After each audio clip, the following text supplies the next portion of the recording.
লটারির মাধ্যমে হচ্ছে এখানে বাচ্চাদেরকে ভর্তি করা হয়। ফলত যেটা হয়েছে, ফিডার ইনস্টিটিউশনগুলোর শিক্ষার মান অনেক কমে গিয়েছে। একটা দেশে এই তিনটা শিক্ষা পদ্ধতি যেটা অর্থনৈতিক অবস্থার উপরে নির্ভর করে চলে, এই তিনটা শিক্ষা পদ্ধতি জিয়ে রেখে আপনার কি মনে হয় যে আপনি একটা ইনক্লুসিভ শিক্ষা পদ্ধতি নিয়ে আমাদের দেশটাকে আগায় নিতে পারবেন? এই শিক্ষা ব্যবস্থা ভর্তি সিস্টেম কিভাবে করা হবে সেটা আনুষ্ঠানিকভাবে আমরা স্টেক হোল্ডারদের সাথে অর্থাৎ অভিভাবকদের সাথে বিভিন্ন রকম সেমিনার সিম্পোজিয়াম করে মাননীয় সংসদ সদস্য সকলের অভিমত নিয়ে একটি জনমত সৃষ্টি করে আমরা আগামী 2027 জানুয়ারি ভর্তির বিষয়ে চিন্তা করব।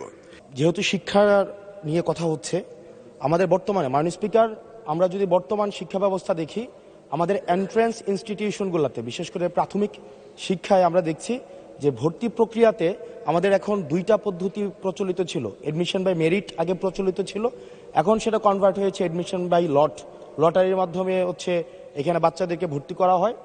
ফলত যেটা হয়েছে, ফিডার ইনস্টিটিউশনগুলোর শিক্ষার মান অনেক কমে গিয়েছে, যার ফলে টার্সিয়ারি এডুকেশনে আমরা হচ্ছে কোয়ালিটি সম্পন্ন ছাত্র আমরা হচ্ছে বিশ্ববিদ্যালয়গুলোতে আমরা পাঠাতে পারি না। এখন মাননীয় মন্ত্রী মহোদয়ের কাছে আমার প্রশ্ন থাকবে, এই যে প্রাইমারি স্কুলে বাচ্চাদেরকে ভর্তি করানোর ক্ষেত্রে আমরা কি ভর্তি প্রক্রিয়াটা আমরা পরিবর্তন করব কিনা, নাকি এই যে এডমিশন বাই লটারির মাধ্যমে আমরা নিব এবং মেরিটকে আমরা হচ্ছে সবসময় হচ্ছে দমায় রাখবো, নাম্বার 1।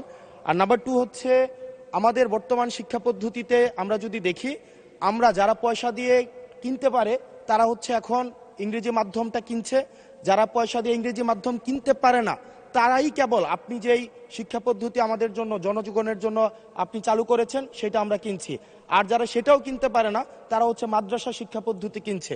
আপনার কাছে প্রশ্ন যে আমাদের বর্তমানে একটা দেশে এই তিনটা শিক্ষা পদ্ধতি যেটা অর্থনৈতিক অবস্থার উপরে নির্ভর করে চলে, এই তিনটা শিক্ষা পদ্ধতি জিয়ে রেখে আপনার কি মনে হয় যে আপনি একটা ইনক্লুসিভ শিক্ষা পদ্ধতি নিয়ে আমাদের দেশটাকে আগায় নিতে পারবেন?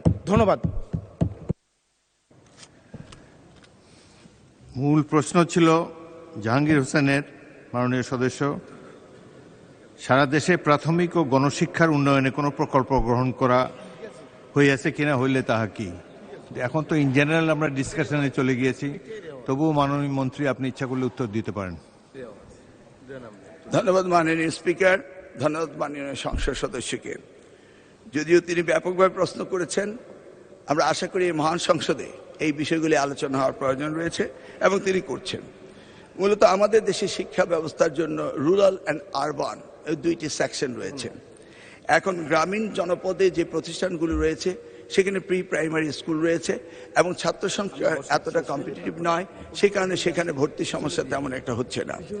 ঢাকা শহরগুলোতে আমাদের এই প্রাথমিক স্তরে ভর্তির একটি সমস্যা রয়েছে। এই জটিলতা নিরসনের জন্য বিগত সরকার লটারি সিস্টেম করেছিল, যেটা আদৌ আমার মনে হয় না যুক্তিসঙ্গত।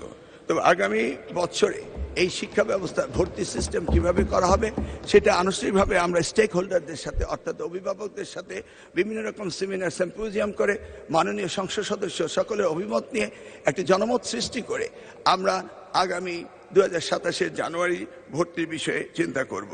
তিনি আরেকটি বিষয় উপস্থাপন করেছেন, আমাদের 3 ডাইমেনশনাল যে শিক্ষা ব্যবস্থা রয়েছে সেটাকে সমন্বিত করা।